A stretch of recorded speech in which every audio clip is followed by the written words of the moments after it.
Meditation നമ്മൾ ചെയ്യുന്ന സമയത്ത് ശരീരത്തിൻ്റെ ബോധത്തിൽ നിന്ന് ആത്മബോധത്തിലേക്ക് നമ്മൾ എത്രത്തോളം വരുന്നു, അതിനനുസരിച്ച് നമുക്ക് ആത്മാവിലെ സുഖം, ആത്മാവിലെ ശക്തി നമുക്ക് ഫീൽ ചെയ്യാൻ കഴിയും.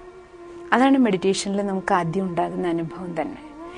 അപ്പം അതിനാദ്യം നമുക്ക് ആത്മാവിലെ ഈ സുഖം അനുഭവിക്കണം എന്നുണ്ടെങ്കിൽ നമ്മുടെ ചിന്തകളെ ആ രീതിയിൽ നമുക്ക് കൊണ്ടുപോകാൻ കഴിയണം. ഏത് തരത്തിലുള്ള ചിന്തകളാണ് നമുക്ക് സുഖം തരണേ? എപ്പോഴാണോ നമ്മുടെ ഉള്ളിൽ ശുദ്ധ വിചാരങ്ങൾ വരണേ, ആ ശുദ്ധവും ശുഭവും ശ്രേഷ്ഠവുമായ വിചാരങ്ങളെ മനസ്സിന് സുഖശാന്തി നൽകുള്ളൂ. അപ്പം അതിന് വിചാരങ്ങളെ ശ്രേഷ്ഠ ചിന്തകളിലേക്ക് അഥവാ വിചാരങ്ങളെ പോസിറ്റീവ് ലെവലിലേക്ക് ചാനലൈസ് ചെയ്യുക, അതാണ് മെഡിറ്റേഷൻ്റെ ബേസ് എന്ന് പറയുന്നത്. അപ്പോൾ അതിന് നമ്മൾ ഈ ചൈതന്യ ശക്തി ആത്മാവിലെ അതിസൂക്ഷ്മമായ ചേതന, ഈ ചൈതന്യ ശക്തിയിലാണ് ചിന്തിക്കാനുള്ള കഴിവ്. നമ്മൾ പറയില്ലേ, എൻ്റെ മനസ്സിൽ ഈ വിചാരം വരണോ, ഈ സങ്കല്പം വരണോ, ഈ തോട്ട് എനിക്കിപ്പോൾ ഇങ്ങനെ തോന്നി, ഇങ്ങനെ ചെയ്യണം തോന്നി അല്ലേ. അപ്പം എല്ലാ വിചാരങ്ങളും വിചാരധാര എന്നല്ലേ പറയണേ. അപ്പം വിചാരങ്ങളുടെ ഒരു പ്രവാഹം, ഒരു ഒഴുക്ക്, സങ്കല്പങ്ങൾ നമ്മുടെ മനസ്സിൽ കൂടി ഇങ്ങനെ ഒഴുകിക്കൊണ്ടിരിക്കുക. അതിൽ നല്ലതും ഉണ്ടാവും, വേണ്ടതും ഉണ്ടാവും, വേണ്ടാത്തതും ഉണ്ടാവും അല്ലേ. അപ്പോൾ പോസിറ്റീവും നെഗറ്റീവും വേസ്റ്റും എല്ലാ തരത്തിലുള്ള ചിന്തകളുടെ ഒരു സങ്കലനമാണ് നമ്മുടെ മനസ്സെന്ന് പറയുന്നത്. അപ്പോൾ ഈ ചിന്തിക്കാനുള്ള നമ്മുടെ ശക്തി, വിചാരശക്തിയുടെ പേരാണ്, ചിന്തിക്കാനുള്ള നമ്മുടെ കഴിവിൻ്റെ പേരാണ് മനസ്സ്. അതായത് ചിന്തകൾ എന്ന് പറയുന്നത് ആത്മാവിൽ നടക്കുന്ന ഒരു പ്രക്രിയ, സൂക്ഷ്മമാണ്. അതുകൊണ്ടല്ലേ മനസ്സിനെ നമുക്ക് നമ്മുടെ ഡോക്ടേഴ്സ് ഒരിക്കലും ഈ ശരീരത്തെ ഓപ്പറേറ്റ് ചെയ്ത് ഇതാണ് മനസ്സെന്ന് തന്നെ കാണിച്ചു തന്നിട്ടില്ലല്ലോ. പക്ഷെ നമുക്ക് എല്ലാവർക്കും ഫീലിംഗ് ഇല്ലേ, നമുക്ക് മനസ്സുണ്ട്. ഉണ്ടോ? ഫീലിംഗ് ഉണ്ടോ? ഉണ്ട്. കാരണം എന്താ? നമ്മുടെ ഉള്ളിൽ വിചാരങ്ങൾ വരുന്നുണ്ട്, സങ്കല്പങ്ങൾ വരുന്നുണ്ട്. അപ്പം ചിന്തിക്കാനുള്ള നമ്മുടെ കഴിവ് ആത്മാവിലെ കഴിവാണ്. അതായത് ഈ അതിസൂക്ഷ്മമായ ചേതന ആത്മാവിലെ എപ്പോഴാണോ നമ്മുടെ ഉള്ളിൽ ചിന്തകൾ നടക്കണം, ആ സമയത്ത് ആത്മാവിൻ്റെ പേരാണ് മനസ്സ്. രണ്ടാമത്, നമ്മുടെ മനസ്സിൽ നല്ലതും കെട്ടതും വേണ്ടുന്നതും വേണ്ടാത്തതും എല്ലാ ചിന്തകളും കടന്നു വരും. അപ്പം അതിനെ വേർതിരിക്കാനുള്ള കഴിവ്, ചിന്തിക്കാനുള്ള കഴിവ് മനസ്സ്. നമ്മുടെ ചിന്തകളെ വേർതിരിക്കാനുള്ള കഴിവ്, ആ ചിന്തകളിൽ നിന്ന് നിർണയം എടുക്കാനുള്ള നമ്മുടെ ശക്തി, ഡിസിഷൻ മേക്കിംഗ് പവർ, തീരുമാനം എടുക്കാനുള്ള നമ്മുടെ കപ്പാസിറ്റി, അതിൻ്റെ പേരാണ് ബുദ്ധി. ബുദ്ധി അതാണ്, ഇന്റലക്ട് എന്ന് പറയുന്നത് അതിനെയാണ്. തീരുമാനം എടുക്കാനുള്ള നമ്മുടെ കഴിവ്, തിരിച്ചറിയാനുള്ള നമ്മുടെ കഴിവ്, നിർണയ ശക്തി, അതിൻ്റെ പേരാണ് ബുദ്ധി. നമ്മൾ പറയില്ലേ ബുദ്ധിവാൻ, അർത്ഥം എന്താ? ശ്രേഷ്ഠ തീരുമാനം എടുക്കാനുള്ള. ഒരാൾക്ക് ബുദ്ധി ശൂന്യം എന്നപ്പോഴും നമ്മൾ പറയണേ നല്ല ഡിസിഷൻ എടുക്കാൻ കഴിയണില്ല. കാരണം എന്തുകൊണ്ടെന്നാൽ ബുദ്ധിയുടെ പാർട്ട് വളരെ ഇമ്പോർട്ടൻ്റ് ആണ്. എന്നാൽ നല്ല തീരുമാനം എടുത്താലേ നല്ല കർമ്മം ഉണ്ടാക്കുള്ളൂ. നമ്മുടെ തീരുമാനം മോശമാണെങ്കിൽ ഓട്ടോമാറ്റിക്കലി അതിനനുസരിച്ചിട്ടുള്ള കർമ്മം നമ്മൾ ചെയ്യും. ഇനി കർമ്മം എങ്ങനെയുള്ളത് നമ്മൾ ചെയ്യുന്നു, ആ കർമ്മത്തിനനുസരിച്ചുള്ള ഫലം നമുക്ക് തന്നെ അനുഭവിക്കേണ്ടി വരും അല്ലേ. ഞാൻ ചെയ്യുന്ന കർമ്മം നല്ലതാണ്, ശ്രേഷ്ഠാണെങ്കിൽ അതിനെനിക്ക് ശ്രേഷ്ഠ ഫലം കിട്ടും. എൻ്റെ കർമ്മത്തിൽ അപാകത ഉണ്ടായെങ്കിൽ അതിൻ്റെ ഫലം എനിക്ക് തന്നെ അനുഭവിക്കേണ്ടി വരും. എങ്ങനെയുള്ള കർമ്മം നമ്മൾ ചെയ്താലും ആ കർമ്മത്തിൻ്റെ ഫലം, ആ കർമ്മം നമ്മൾ കർമ്മേന്ദ്രിയത്തിലൂടെ, ഏത് കർമ്മേന്ദ്രിയത്തിലൂടെ എന്ത് കർമ്മം ചെയ്താലും അതിൻ്റെ അടയാളങ്ങൾ ആത്മാവിലെ പതിയും. അതിനെയാണ് നമ്മൾ നമ്മുടെ സംസ്കാരം എന്ന് പറയുന്നത്. ശീലം നമ്മൾ പറയില്ലേ, അത് അവരുടെ ശീലമാണ്. അർത്ഥം എന്താണ്? എന്ത് കർമ്മം ചെയ്യുന്നത് ആത്മാവിൽ അടയാളങ്ങൾ ഉണ്ടാക്കുന്നുണ്ട്. ഇനി എന്തടയാളം ആത്മാവിൽ പതിയുന്നു, നമ്മൾ ചെയ്തുകൊണ്ടിരിക്കുന്ന കർമ്മങ്ങളുടെ ഫലമായിട്ട് ആത്മാവിൽ പതിയുന്ന അടയാളങ്ങൾക്കനുസരിച്ചാണ് പിന്നെ നമ്മൾ കർമ്മം ചെയ്യുക. മനസ്സിലാകുന്നുണ്ടോ? അപ്പൊ നമ്മൾ പറയില്ലേ, ഇപ്പൊ ഇന്നത്തെ ദിവസം നമ്മൾ വൈകുന്നേരം 5 മണി സമയത്ത് നമ്മളൊരു ചായ കുടിച്ചു, നാളെയും ചായ കിട്ടി, മറ്റന്നാളും കിട്ടി, 4-5 ദിവസം തുടർച്ചയായിട്ട് 5 മണിക്ക് ചായ കുടിച്ചു. 6ാമത്തെ ദിവസം 5 മണിക്ക് നമുക്ക് ചായ കിട്ടിയില്ല. പക്ഷെ 6ാമത്തെ ദിവസം 5 മണിക്ക് നമുക്ക് എന്ത് ഫീലിംഗ് വരും, തോന്നൽ വരും? ചായ കിട്ടിയിരുന്നെങ്കിൽ. എന്താ കാരണം? ഈ 5 ദിവസം നമ്മൾ തുടർച്ചയായിട്ട് ചായ കുടിച്ചത് ഓട്ടോമാറ്റിക്കലി ആ കർമ്മം നമ്മുടെ ഉള്ളിലൊരു ശീലം ഉണ്ടാക്കി. ആ ശീലം ആത്മാവിലത് പതിഞ്ഞു, സംസ്കാരം ഉണ്ടാക്കി. ആ പതിഞ്ഞതാണ് പിന്നെ നമ്മളെ കൊണ്ട് തോന്നിപ്പിക്കണം. നിങ്ങൾ അല്ലെങ്കിൽ തന്നെ ആലോചിച്ച് നോക്കുക, നമ്മൾ വീട് തന്നെ പൂട്ടിയതിന് ശേഷം ഡെയിലി ചാവി നമ്മുടെ താക്കോല് കൊണ്ടുപോയി വെക്കുന്ന ഒരു സ്ഥലം ഉണ്ടായിരുന്നു. ഒരു 5-6 ദിവസം അല്ലെങ്കിൽ 1 മാസം നമ്മൾ ആ സ്ഥലത്ത് തന്നെ സ്ഥിരം താക്കോല് കൊണ്ട് ഒരു സ്ഥലത്ത് വെച്ചു. 1 മാസത്തിന് ശേഷം നമുക്ക് തോന്നി, ഇങ്ങനെ സ്ഥിരം ഒരു സ്ഥലത്ത് വെച്ച് കഴിഞ്ഞാൽ വല്ല കള്ളന്മാരും എടുത്തിട്ട് പോയാലോ, മറ്റുള്ളവർ കണ്ടാലോ, ഒന്ന് സ്ഥലം മാറ്റി വെക്കാം. 1 മാസത്തിന് ശേഷം നമ്മൾ സ്ഥലം മാറ്റി വേറൊരു സ്ഥലത്ത് താക്കോല് കൊണ്ടുവച്ചു. പക്ഷേ എന്നാലും നമ്മൾ തിരിച്ചു വന്ന് താക്കോൽ എടുക്കാൻ തപ്പുമ്പോൾ ആദ്യം അറിയാതെ എവിടേക്ക് പോവും? ആദ്യം എവിടെയാണോ നമ്മൾ താക്കോല് വെച്ചിരുന്നത് അവിടേക്ക് നമ്മൾ കൈ പോവും, അറിയാതെ പോവും. അവിടെ പോയതിന് ശേഷം ഞാൻ ഇപ്പൊ ഇവിടെ അല്ലല്ലോ വെക്കണേ, മറ്റേടത്താണല്ലോ എന്ന് പെട്ടെന്ന് നമ്മൾ മാറും. കാരണം എന്താ? ആ 1 മാസം നമ്മൾ തുടർച്ചയായിട്ട് വെച്ചപ്പോൾ സ്ഥലം മാറ്റി, അത് നമുക്കറിയാം. എന്നാലും അത്രയും നാളിൽ ചെയ്ത ആ കർമ്മം, ആ ശീലം ഉണ്ടാക്കി നമ്മുടെ ഉള്ളിൽ, ആത്മാവിൽ അത് പതിയുന്നുണ്ട്. പിന്നെ നമുക്ക് കർമ്മം ചെയ്യുന്നത് എന്താണോ ഇതിൽ പതിഞ്ഞ്, ആ പതിഞ്ഞതിനനുസരിച്ച് പിന്നെ നമുക്ക് തോന്നല് വന്നുകൊണ്ടിരിക്കും. അതേപോലെ കർമ്മം ചെയ്യാൻ വേണ്ടി. അപ്പൊ ഇത് 3ഉം ആത്മാവിൽ നടക്കുന്ന 3 സൂക്ഷ്മ പ്രവർത്തനങ്ങളാണ്. ചിന്തിക്കാനുള്ള കഴിവ്, തീരുമാനം എടുക്കാനുള്ള കഴിവ്, അതേപോലെ നമ്മൾ എന്ത് കർമ്മങ്ങൾ ചെയ്യുന്നോ ആ ചെയ്യുന്ന കർമ്മങ്ങളുടെ എല്ലാം അടയാളങ്ങൾ ഉണ്ടാകുന്നതും ആത്മാവിൽ തന്നെയാണ്. അപ്പോൾ ഇത് 3ഉം, മനസ്സ്, ചിന്തിക്കാനുള്ള കഴിവിന്റെ പേരാണ് മനസ്സ്, തീരുമാനം എടുക്കാനുള്ള കഴിവിനെയാണ് നമ്മൾ ബുദ്ധി എന്ന് പറയണേ. നമ്മൾ എന്ത് കർമ്മം ചെയ്യുന്നോ അത് നമ്മൾ ആത്മാവില് അടയാളങ്ങൾ ഒന്നിനു മേലെ ഒന്നായിട്ട് ലെയേഴ്സ് ഉണ്ടാക്കിക്കൊണ്ടിരിക്കുക, അടയാളങ്ങൾ ഉണ്ടാക്കിക്കൊണ്ടിരിക്കുക.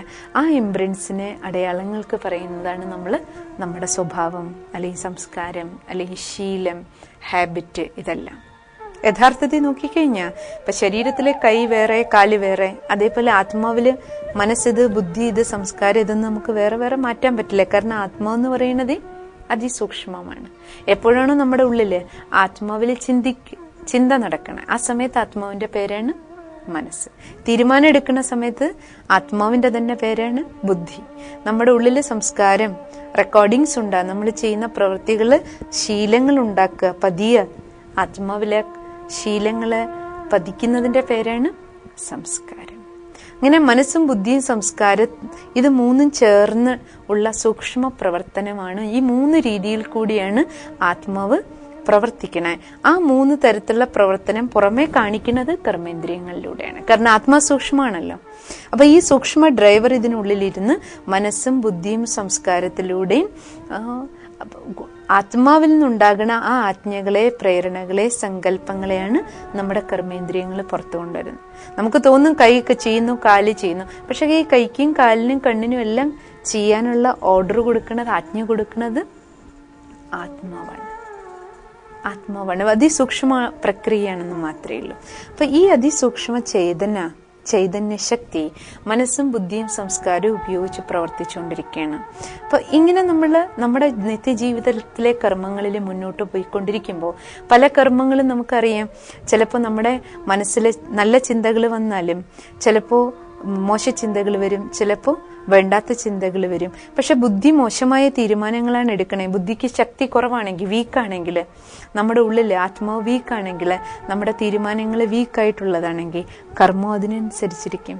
അപ്പൊ അപ്പോഴാണ് നമ്മുടെ തന്നെ മോശമായ കർമ്മങ്ങള്, വികർമ്മങ്ങള്, പാപകർമ്മങ്ങള്, അതിന്റെ ഫലമായിട്ടാണ് നമുക്ക് ദുഃഖവും അശാന്തിയും ദുരിതങ്ങളും ടെൻഷനും അനുഭവിക്കേണ്ടി വരുന്നത്. അതുകൊണ്ട് നമ്മുടെ കർമ്മത്തിലെ ശ്രേഷ്ഠത കൊണ്ടുവരണമെങ്കിൽ ബുദ്ധിക്ക് ശക്തി വേണം. ബുദ്ധിക്ക് ശക്തി വേണം, മനസ്സിന് ക്ലാരിറ്റി വേണം. അപ്പോഴേ ശ്രേഷ്ഠ തീരുമാനം എടുക്കാനും ശ്രേഷ്ഠ കർമ്മത്തിലേക്ക് പോകാനും പറ്റും. അപ്പൊ ബുദ്ധിക്ക് ശക്തി കിട്ടണമെങ്കിൽ, മനസ്സിന് ക്ലാരിറ്റി ഉണ്ടാകണമെങ്കിൽ നമ്മുടെ മനസ്സ് പീസ്ഫുൾ ആകണം. ശാന്തമായ മനസ്സിന് മാത്രമേ ക്ലാരിറ്റി ഉണ്ടാകുള്ളൂ. ഇപ്പൊ ശുദ്ധജലത്തിൽ എന്തുണ്ടെങ്കിലും നമുക്ക് അടിത്തട്ട് വരെ കാണാം. അതേസമയം വെള്ളം കലങ്ങിയതാണെങ്കിലോ നമുക്ക് കാണാൻ പറ്റില്ല എൻ്റെ ഉള്ളിൽ എന്താ ഉള്ളതെന്ന്. അതേപോലെ നമ്മുടെ മനസ്സിലെ ചിന്തകൾ കൊണ്ട് രാവിലെ മുതൽ വൈകുന്നവരെ എന്തെല്ലാം കാര്യങ്ങളെക്കുറിച്ചാണ് നമ്മൾ ചിന്തിക്കുന്നത്. പക്ഷെ നമ്മുടെ മൈൻഡ് പീസ്ഫുൾ ആകാതെ ഇപ്രകാരം ടു മച്ച് തിങ്കിങ്, ടോക്കിംഗ്, ഇങ്ങനെയുള്ള അലച്ചിലുകളിൽ നമ്മൾ പോകുമ്പോൾ നമ്മുടെ മനസ്സിൽ സങ്കല്പങ്ങൾ വരുന്നുവെങ്കിലും ഈ വിചാരങ്ങളിൽ നമുക്കൊരു വ്യക്തതയില്ലാതെ, ബുദ്ധിക്ക് ഒരു ശക്തിയില്ലാതെ ശ്രേഷ്ഠ തീരുമാനങ്ങളിലേക്ക് പോകാനോ ശ്രേഷ്ഠ കർമ്മം ചെയ്യാനോ പറ്റില്ല. രാജയോഗ മെഡിറ്റേഷൻ നമ്മളെ സഹായിക്കുന്നത് ആ വഴിയിലാണ്. അതായത് മനസ്സിനെ പീസ്ഫുൾ ആക്കാൻ, ബുദ്ധിയെ ശക്തിശാലിയാക്കാൻ, അതിലൂടെ കർമ്മ ശ്രേഷ്ഠാക്കാൻ, ശ്രേഷ്ഠ കർമ്മത്തിലൂടെ ശ്രേഷ്ഠ സംസ്കാരം വാർത്തെടുക്കുക. ഈ രീതിയിലാണ് മെഡിറ്റേഷൻ നമ്മളെ ഹെൽപ്പ് ചെയ്യുക. അതിന് മനസ്സിനെ എങ്ങനെ ശാന്താക്കും, അല്ലെ ബുദ്ധിയെ എങ്ങനെ പവർഫുൾ ആക്കും, അതിന് മെഡിറ്റേഷൻ നമ്മളെ എങ്ങനെ സഹായിക്കും? എന്തുകൊണ്ടെന്നാൽ ആത്മാവ് ആത്മാവെന്ന് പറയുന്ന ഈ ചേതന, ഈ അതിസൂക്ഷ്മ ചൈതന്യത്തിലുള്ളത്, ആത്മാവിലുള്ളത് 7 ഗുണങ്ങളാണ്. ഈ അതിസൂക്ഷ്മ ചൈതന്യ ശക്തിയിലുള്ളത് ഈ അടിസ്ഥാനപരമായ കോർ വാല്യൂസ് എന്ന് വേണമെങ്കിൽ നമുക്ക് പറയാം. അപ്പൊ നോക്കൂ, വൈറ്റ് ലൈറ്റ്. ഈ വൈറ്റ് ലൈറ്റിൽ നമ്മൾ സയൻസ് പഠിപ്പിച്ച് നമുക്ക് തന്നിട്ടുണ്ട്. നമ്മൾ കാണുമ്പോൾ വെളുത്ത പ്രകാശ, പക്ഷെ ഈ വെളുത്ത പ്രകാശത്തിനുള്ളിൽ 7 നിറങ്ങളുണ്ട് എന്ന് കണ്ടെത്തി സയൻസ് വളർന്നിട്ട്, അല്ലേ? എപ്പോഴാണോ വൈറ്റ് ലൈറ്റ് ഒരു പ്രസത്തിൽ കൂടി നമ്മൾ കടത്തി വിടുന്നത്, അപ്പോൾ പുറത്ത് 7 നിറങ്ങള് വിബ്ജിയറായിട്ട് നമുക്ക് കാണാൻ പറ്റും, അല്ലേ? അതിന്റെ അർത്ഥം എന്താ? ഈ 7 നിറങ്ങളുടെ കോമ്പിനേഷനാണ് വെളുത്ത പ്രകാശം. അതേപോലെ ആത്മാവെന്ന് പറയുന്ന അതിസൂക്ഷ്മമായ ഒരു ചേതനയാണ്, അതിസൂക്ഷ്മമായ മിന്നാമിനുങ്ങ് പോലെ ഒരു വെളുത്ത പ്രകാശമാണ്. പക്ഷെ ഇത്ര അതിസൂക്ഷ്മമായ ആത്മാവിന്റെ ഉള്ളില് ഈ സച്ചിത് അനന്ത സ്വരൂപം എന്ന ആത്മാവിനെ പറയാൻ കാരണം, ആത്മാവ് സത്യമാണ്, ആത്മാവ് ചൈതന്യമാണ്, ആത്മാവ് ആനന്ദ സ്വരൂപമാണ്. ആത്മാവിലുള്ളത് അതാണ്. ആത്മാവെന്ന് പറഞ്ഞാൽ ഈ 7 ഗുണങ്ങൾ ചേരുന്നതാണ്. 7 ഗുണങ്ങൾ അർത്ഥം ശാന്തി, സുഖം, സ്നേഹം, ആനന്ദം, ശക്തി, അറിവ്, പവിത്രത അഥവാ ശുദ്ധി. ഈ 7 ഗുണങ്ങളുടെ കോമ്പിനേഷൻ എന്തോ അതിന്റെ പേരാണ് ആത്മാവ്. സ്നേഹം ഇത്, ശാന്തി ഇത് എന്ന് പറഞ്ഞാൽ നമുക്ക് മാറ്റി കാണിക്കാൻ പറ്റുമോ? അല്ല, സ്നേഹവും ശാന്തിയും ശക്തിയും അറിവും. ഇപ്പൊ എൻ്റെ ഉള്ളിൽ ശാന്തി ഉണ്ട്, എങ്ങനെ അറിയാം? എൻ്റെ കർമ്മത്തിലൂടെ അറിയാം, അല്ലേ? എൻ്റെ ഉള്ളിൽ സ്നേഹമുണ്ട്, എൻ്റെ പെരുമാറ്റത്തിലൂടെ അറിയാം. എൻ്റെ ഉള്ളിൽ പവർ ഉണ്ട്, അതെൻ്റെ കർമ്മങ്ങളിൽ പ്രതിഫലിക്കും. അപ്പൊ ഈ ഗുണങ്ങള്, നമ്മൾ ആത്മാവിലെ ഗുണങ്ങളാണ് നമ്മുടെ കർമ്മങ്ങളിൽ പ്രതിഫലിച്ചുകൊണ്ടിരിക്കുന്നത്. അഥവാ ഈ 7 ഗുണങ്ങളിൽ ഏതിന്റെ അഭാവമാണോ അത് അവഗുണങ്ങളുടെ രൂപത്തിൽ നമ്മുടെ കർമ്മത്തിൽ പ്രതിഫലിച്ചുകൊണ്ടിരിക്കുകയാണ്. അതുകൊണ്ട് മെഡിറ്റേഷനില് നമ്മൾ ഈ ബേസിക് അവയർനെസ്, നമ്മൾ ആത്മാവിലെ ഈ കോർ വാല്യൂസ്, ആത്മാവിന്റെ ഉള്ളിലുള്ള 7 ഗുണങ്ങള് ഫീൽ ചെയ്യുക, അനുഭവം ചെയ്യുക. ഞാൻ ആത്മാവാണ്, അത് ആദ്യത്തെ തിരിച്ചറിവ്. രണ്ടാമത്തെ തിരിച്ചറിവ് നമുക്കുണ്ടാകേണ്ടത്, ആത്മാവായ ഞാൻ ശാന്ത സ്വരൂപമാണ്. ശാന്തിയാണ് എൻ്റെ ശക്തി, സ്നേഹമാണ് എൻ്റെ ശക്തി. അതായത് ഞാൻ ശാന്ത സ്വരൂപ ആത്മാവാണ്. ആ ബോധത്തിലേക്ക് നമ്മൾ തിരിച്ചു വരിക. ഞാൻ സ്നേഹസ്വരൂപ ആത്മാവാണ്. എൻ്റെ ഉള്ളിലുള്ളത് സ്നേഹ, കാരണം ആത്മാവെന്ന് പറഞ്ഞാൽ സ്നേഹമാണ്. ആത്മാവിലുള്ളത് ശക്തിയാണ്. ആത്മാവ് നിർമ്മിക്കപ്പെട്ടിരിക്കുന്നത് ആനന്ദത്താലാണ്, സുഖത്താലാണ്, പ്യൂരിറ്റിയില്, പവിത്രതയാലാണ്, പരിശുദ്ധിയാലാണ്. ആത്മാവിലുള്ളത് അറിവാണ്, ജ്ഞാനമാണ്. ജ്ഞാനത്തിന്റെ സ്റ്റോറേജ് ആത്മാവാണ്. അപ്പൊ ഈ 7 ഗുണങ്ങൾ ചേർന്നത് എന്തോ അതാണ് ഞാൻ. ഈ ഒരു അവയർനെസ് ആണ് നമുക്ക് വരേണ്ടത്. അതുകൊണ്ടാണ് പണ്ടേ മഹാന്മാര് പറഞ്ഞിരുന്നത്, ശാന്തിക്ക് നിങ്ങൾ പുറത്തല്ലേണ്ട, ഉള്ളിലേക്ക് നോക്കൂ. ഉള്ളിലേക്ക് നോക്കുക അർത്ഥം എവിടേക്ക് നോക്കണം? ആത്മാവിലേക്ക്. ഈ ശരീരബോധത്തിൽ നിന്ന് ആത്മബോധത്തിലേക്ക് വരണം. അതിനെയാണ് ഉള്ളിലേക്ക് നോക്കൂ പറഞ്ഞത്. അതായത് ശരീരബോധത്തിൽ നിന്ന് ആത്മബോധത്തിലേക്ക് വരാൻ ശരീരത്തിന്റെ ചിന്തകളിൽ നിന്ന് ആത്മചിന്തനം വരണം. ആത്മചിന്തനത്തിലൂടെ മാത്രമേ ആത്മബോധം വരൂ. ആത്മബോധത്തിലിരിക്കുമ്പോഴേ പിന്നെ നമുക്ക് ആത്മാവിന്റെ ഉള്ളില് ശാന്തിയും സുഖവും സ്നേഹവും സന്തോഷവും എല്ലാം കണ്ടെത്താൻ കഴിയും. അതാണ് മെഡിറ്റേഷനിൽ നമ്മൾ ആദ്യം മനസ്സിലാക്കണം. ശാന്തിയുടെ അനുഭവം നമുക്ക് ചെയ്യണമെന്നുണ്ടെങ്കിൽ ഞാൻ ശാന്തസ്വരൂപമാണ്, ആത്മാവ് ശാന്തമാണ്, നമുക്ക് അനുഭവിക്കാൻ മനസ്സിലാക്കാൻ പറ്റും. ശരിക്കും പറഞ്ഞ ആലോചിച്ച് നോക്കൂ. ഇപ്പൊ നമുക്ക് ദേഷ്യം വരും, എത്ര സമയം ദേഷ്യപ്പെട്ടിരിക്കും? കുറച്ച് സമയം അല്ലേ? കുറച്ച് കഴിയുമ്പോൾ നമ്മുടെ ദേഷ്യം ഓട്ടോമാറ്റിക്കലി മാറും. 5 മിനിറ്റ് 10 മിനിറ്റ് ദേഷ്യപ്പെടുന്നുണ്ടാവും. പക്ഷെ ദേഷ്യം വരുന്നതിന് മുമ്പ് കാമാൻ കൊയറ്റ. ദേഷ്യം വന്ന് പോയി കഴിഞ്ഞാലും നമ്മളെല്ലാവരും കാമാൻ കൊയറ്റ. അപ്പൊ ആ ദേഷ്യം എന്ന് പറയുന്ന 5 മിനിറ്റിന്റെ കാര്യം മാത്രമാണ്, അല്ലേ? അപ്പൊ കൂടുതൽ സമയം നമുക്ക് എങ്ങനെ ഇരിക്കാൻ പറ്റണേ? ശാന്തമായിട്ടാണ്, അല്ലേ? അപ്പൊ ആ ശാന്തിയാണ് നമ്മുടെ സ്വധർമ്മം. സ്നേഹമായിട്ട് എത്ര സമയം വേണമെങ്കിലും ഇരിക്കാം. പക്ഷെ വെറുപ്പോടെ നമുക്ക് അധിക സമയം ഇരിക്കാൻ പറ്റില്ല. കുറച്ച് കഴിയുമ്പോൾ നമ്മൾ ഡിസ്റ്റർബ്ഡ് ആവും. ആ വെറുപ്പ് മാറ്റാൻ വേണ്ടി നമ്മൾ എന്തെങ്കിലും ചെയ്യും, അല്ലേ? സന്തോഷത്തോടെ എത്ര സമയം വേണമെങ്കിലും ഇരിക്കാം. പക്ഷെ ദുഃഖത്തോടെ നമുക്ക് അധിക സമയം ഇരിക്കാൻ പറ്റില്ല. കാരണം എന്താണ്? സന്തോഷം അല്ലെങ്കിൽ സുഖം, അതാണ് നമ്മുടെ natural nature. Natural nature of the soul എന്ന് പറയുന്നത് പീസ്, ലവ്, പ്യൂരിറ്റി, സുഖം, ശാന്തി, സന്തോഷം, ആനന്ദം, ഈ ഗുണങ്ങളാണ്. അപ്പൊ മെഡിറ്റേഷനിൽ നമ്മൾ ഈ ഗുണങ്ങളുടെ അനുഭവം നമുക്ക് ചെയ്യാൻ പറ്റും. ഒന്ന് ജ്ഞാനം കൊണ്ട് നമ്മൾ മനസ്സിലാക്കുക, വിവേകത്തിലേക്ക് വരിക. രണ്ടാമത്തെ മെഡിറ്റേഷനിലൂടെ നമുക്ക് ഈ ഗുണങ്ങളുടെ അനുഭവം ചെയ്യാം. അപ്പോൾ കുറച്ച് സമയം നമുക്ക് മെഡിറ്റേഷൻ്റെ അനുഭൂതി ചെയ്യാം. അതിനുവേണ്ടി ബേസിക്കായിട്ട് നമ്മൾ എന്താണോ എന്ന് മനസ്സിലാക്കി, ഈ ആദ്യ പാഠം, ഞാൻ ആരാണ്? ഞാൻ ആത്മാവാണ്. രണ്ടാമത്തത്, ഞാൻ എങ്ങനെയുള്ള ആത്മാവാണ്? ഞാൻ ശാന്തസ്വരൂപമാണ്, ഞാൻ സ്നേഹസ്വരൂപമാണ്, ശക്തി സ്വരൂപമാണ്. നമ്മളുടെ ബേസിക് ക്വാളിറ്റീസ്, നമ്മളുടെ ഓരോരുത്തരുടെ ഇന്നറിലെ, നമ്മുടെ ആന്തരിക ലോകത്തിൽ, ആത്മലോകത്തിൽ, ആത്മാവിനുള്ളിലുള്ളത് ഈ ഗുണങ്ങളാണ്, ശക്തികളാണ്. അതുകൊണ്ട് നമ്മെ അറിയുക, നമ്മുടെ ഉള്ളിലുള്ള ശക്തിയെ തിരിച്ചറിയുക, ആ ഗുണങ്ങളുടെ ശക്തികളുടെ അനുഭൂതി ചെയ്യുക. അതാണ് മെഡിറ്റേഷൻ. അപ്പം നമുക്ക് കുറച്ച് സമയം വിശേഷിച്ച് മെഡിറ്റേഷൻ്റെ എക്സ്പീരിയൻസ് ചെയ്യാം.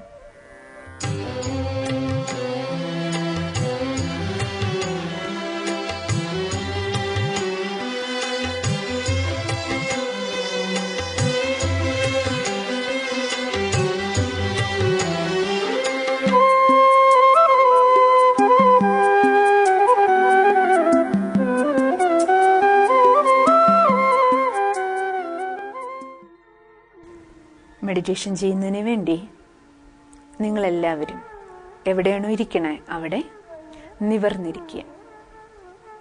വളരെ സ്വസ്ഥമായിട്ട് ഫ്രീ ആയിട്ടിരിക്കുക, അലർട്ടായിട്ടിരിക്കുക. അതാണ് മെഡിറ്റേഷൻ. ബാക്കി ചുറ്റുപാടും കേൾക്കുന്ന ശബ്ദങ്ങൾ, ദൃശ്യങ്ങൾ, ഇതിൽ നിന്നെല്ലാം വേറിട്ട് കുറച്ച് സമയത്തേക്ക് നമുക്ക് നമ്മുടെ ഉള്ളിലേക്ക്, അന്തരാത്മാവിലേക്ക് ഒരു യാത്രയ്ക്ക് വേണ്ടിയിട്ടുള്ള തയ്യാറെടുപ്പ്, ഒരു മാനസികമായ ശാരീരികമായ തയ്യാറെടുപ്പ് ആവശ്യമുണ്ട്. അതിനുവേണ്ടി ശാരീരികമായിട്ട് ഫ്രീ ആയിരിക്കുക, വളരെ റിലാക്സ് ആയിട്ടിരിക്കുക. അതിനുശേഷം മനസ്സുകൊണ്ടുള്ള യാത്രയാണ് മെഡിറ്റേഷൻ. അതിനു വേണ്ടിയിട്ട് മനസ്സുകൊണ്ടുള്ള യാത്രയ്ക്ക് കുറച്ച് ശ്രേഷ്ഠ വിചാരങ്ങൾ പറയാം. ആ വിചാരങ്ങൾക്കൊപ്പം മനസ്സുകൊണ്ട് യാത്ര ചെയ്യുക. വായ്കൊണ്ടൊന്നും ഉരുവിടണമെന്നില്ല. നിങ്ങളിരിക്കുന്ന സ്ഥലത്തിരുന്നു കൊണ്ട് ഈ ശ്രേഷ്ഠ വിചാരങ്ങളിലൂടെ മനസ്സിനെ കൊണ്ടുപോകാൻ ശ്രമിക്കുക. ആ ശ്രേഷ്ഠ സങ്കല്പങ്ങൾ നമുക്ക് ദിവ്യമായ അനുഭൂതി അവശ്യം പ്രദാനം ചെയ്യും. ഓം ശാന്തി. ഞാൻ എന്നിലേക്ക് എൻ്റെ ശ്രദ്ധയെ കേന്ദ്രീകരിക്കുകയാണ്. എൻ്റെ മനസ്സിലേക്ക് തിരിഞ്ഞു നോക്കുന്ന എനിക്ക് മനസ്സിലൂടെ കടന്നു പോകുന്ന ചിന്തകളുടെ തിരമാലകളെ തിരിച്ചറിയാൻ കഴിയുന്നു.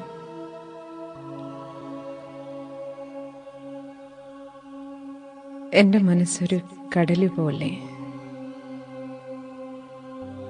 ചിന്തകളാൽ പ്രക്ഷുബ്ധമാണെന്ന്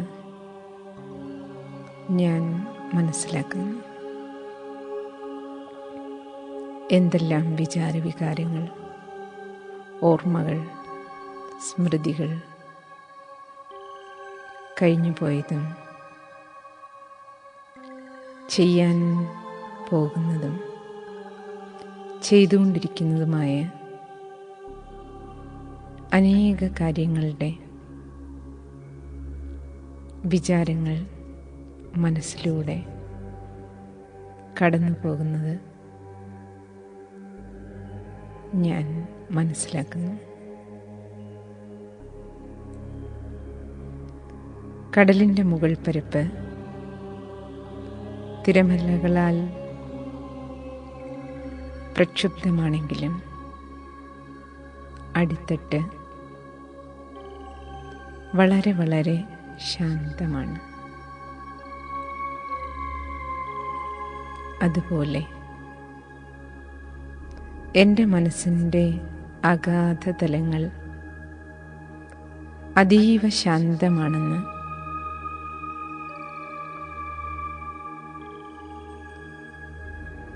ആത്മീയ ജ്ഞാനത്തിലൂടെ ഞാൻ മനസ്സിലാക്കി കഴിഞ്ഞിരിക്കുന്നു.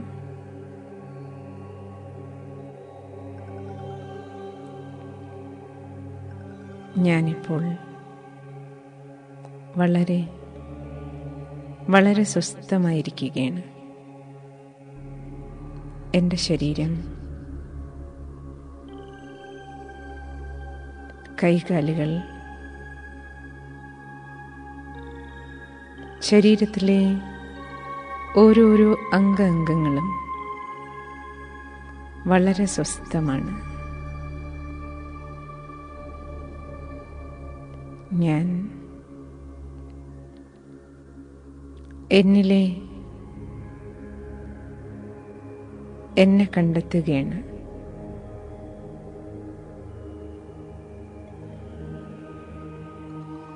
പഞ്ചതത്വ നിർമ്മിതമാണ് ഈ ശരീരം. ഇത് മണ്ണാണ്, മണ്ണോട് ചേരുകയും ചെയ്യും.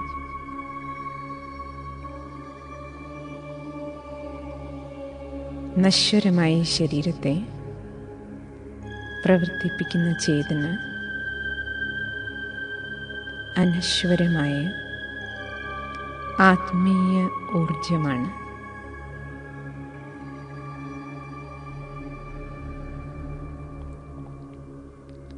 ഈ ശരീരമാകുന്ന കാറിനെ നിയന്ത്രിക്കുന്ന ഡ്രൈവർ ആത്മാവാണ്.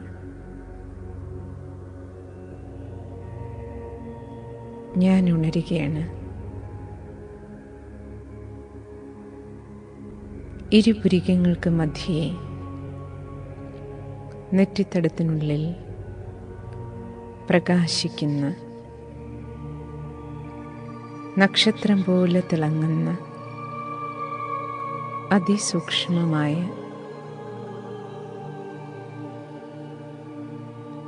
ജ്യോതിർബിന്ദു സ്വരൂപം,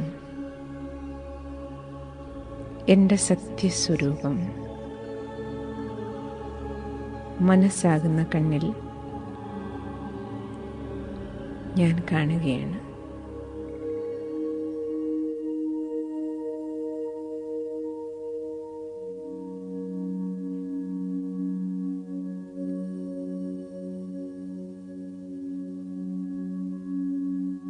കണ്ണാടിയിൽ കാണുന്ന ഈ മുഖമോ ശരീരമോ അല്ല എൻ്റെ യഥാർത്ഥ സ്വരൂപം എന്ന തിരിച്ചറിവ്, ഉണർവ് എനിക്കുണ്ട്. ഞാൻ എൻ്റെ സച്ചിത് ആനന്ദ സ്വരൂപം സൂക്ഷ്മമായ വെളുത്ത പ്രകാശകണം, ഭാരരഹിതമായ എൻ്റെ സുന്ദര രൂപത്തെ ഞാൻ ദർശിക്കുന്നു.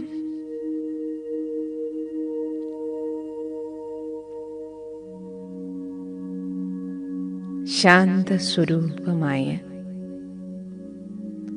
പ്രകാശകണമാണ് ഞാൻ.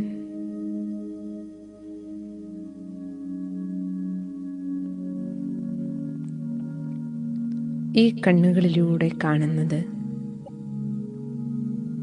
ഞാൻ ആത്മാവാണ്. ചെവികളിലൂടെ കേൾക്കുന്നതും വായിൽ കൂടി സംസാരിക്കുന്നതും ആത്മീയ ഊർജമായ ഞാൻ തന്നെയാണ്.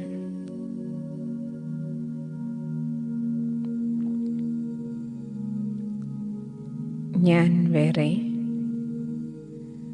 എൻ്റെ ശരീരം വേറെ.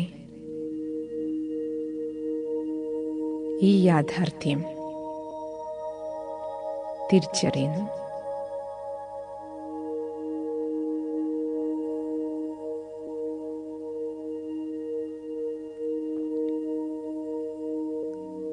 എൻ്റെ മനസ്സിപ്പോൾ വളരെ വളരെ ഭാരരഹിതമാണ്.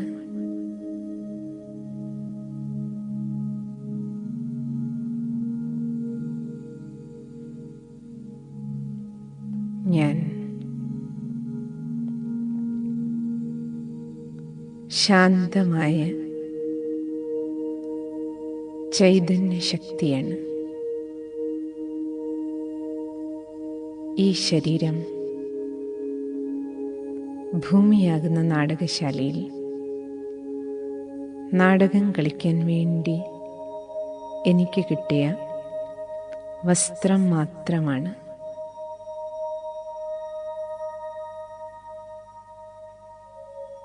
സ്ത്രീയുടെയും പുരുഷൻ്റെയും ശരീരം മാറി മാറി പാർട്ട് അഭിനയിക്കുന്നത് അഭിനേതാവായ ഞാൻ ആത്മാവാകുന്നു.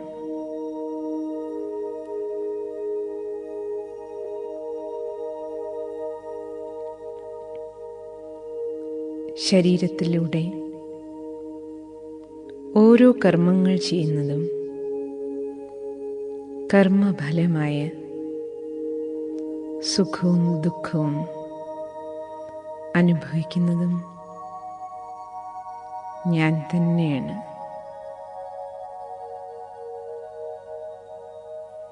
ഞാൻ അനശ്വരമാണ്.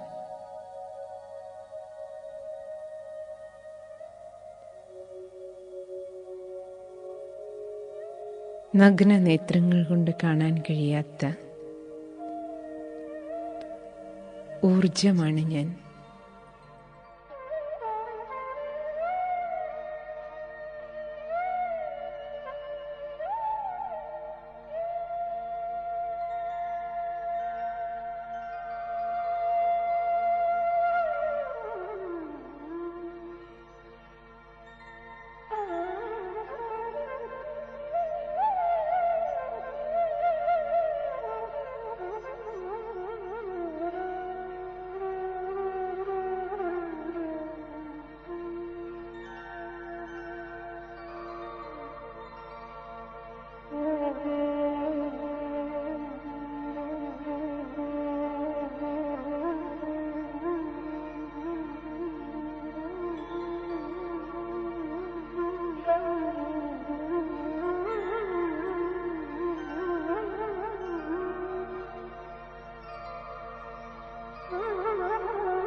പ്രണവമന്ത്ര ധ്വനി മുഴങ്ങി പ്രശാന്തരമണീകഥ കളിയാടി.